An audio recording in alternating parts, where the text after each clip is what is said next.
দোলে দিয়ে সন্ধেবেলা মেলা দেখতে বেরিয়ে পড়লাম আমি আর আমার বর মিলে। এই যে এটা হলো আমি আর এটা হলো আমার বর। তারপরে আমরা দিল্লি রোডে উঠে পড়লাম। এবার দিল্লি রোড থেকে আমরা চলেও এলাম সুগন্ধায় মেলা দেখতে। এবার ওখানে গাড়ি রেখে দিল, তো চলো তোমাদেরকে আমি একটু মেলাটা ঘুরিয়ে দেখাই।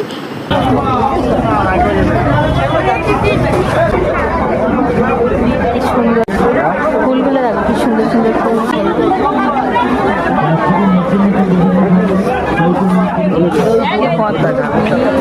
এই তো যাচ্ছি না, এটা খাবার। হ্যাঁ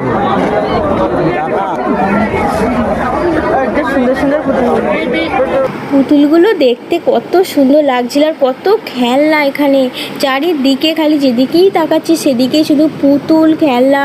তারপরে অনেক কিছু কাপ প্লেট সব কিছু এখানে আছে। আর প্রচুর ভিড় হয়েছে এখানে, সেরম যেমন ভিড় হয়েছে সেরম প্রচুর মেলাও বসেছে। তো দেখো কত সুন্দর সুন্দর ফুলগুলো দেখতে লাগছে শুধু।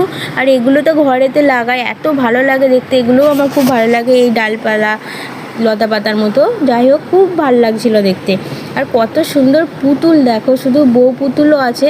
তো দেখো চারিদিকে শুধু মেলা আর মেলা, আর সেরম লোকও হয়েছে খুব। আর এত দারুণ লাগছিল এই ফটোগুলো দেখতে, সেগুলো আমি দেখছিলাম। আর বাচ্চাদের দেখো কত ছোট বড় নানান ধরনের গাড়িও আছে। তারপরে আমরা ওখান থেকে এত কিছু মেলা দেখার পরে ঢুকে পড়লাম যেখানে মেন ঠাকুর রাখা আছে রাধা কৃষ্ণ, সেখানে এলাম। সেখানেও ভিড় হয়েছিল একটু দাঁড়ানোর পরে তারপরে আমরা ঠাকুর দেখলাম। ঠাকুরটাকে দেখো কত সুন্দরভাবে দোলা দিচ্ছে, আর দেখতেও খুব সুন্দর লাগছিল। তো তারপরে আমরা ওখান থেকে বেরিয়ে পড়লাম, এবার একটু মেলাটা ঘুরে দেখব। তো এটা হচ্ছে মন্দির যেখানে মানে ঠাকুরটা আছে সেখানের মেলা, সেই মাঠটাতে হয়েছিল। এটা একটা স্কুলের মধ্যে হয়েছিল। তারপরে ওখান থেকে বেরিয়ে পড়লাম। তারপরে আমরা চলে গেলাম আর একটা মাঠে, সেখানেও এরম খাবার বসেছিল খুব। আমরা সেখানে কিছু খেলাম। তারপরে এখানে দেখতে ঢুকে পড়লাম নাগরদোল্লা।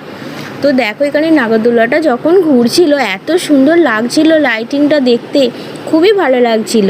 তো তারপরে আমরা এখানে দেখো তার পাশে আর একটাও এরম ছিল কিছু গাড়িতে বসে ঘোরার। তো তারপরে আমরা বেরিয়ে পড়লাম ওখান থেকে বাড়ি আসার জন্য, অনেকটা রাত হয়ে যাচ্ছিল। হ্যাঁ বন্ধুরা, আমরা বাড়ি যাচ্ছি। আমার খুব ভালো লাগছে, আমি এখন ঘুমাবো। আমি আর আমার বর একটু মজা করছিলাম। তো তারপরে আমরা চলে গেলাম বাড়ি। আজকের মতো এইটুকু।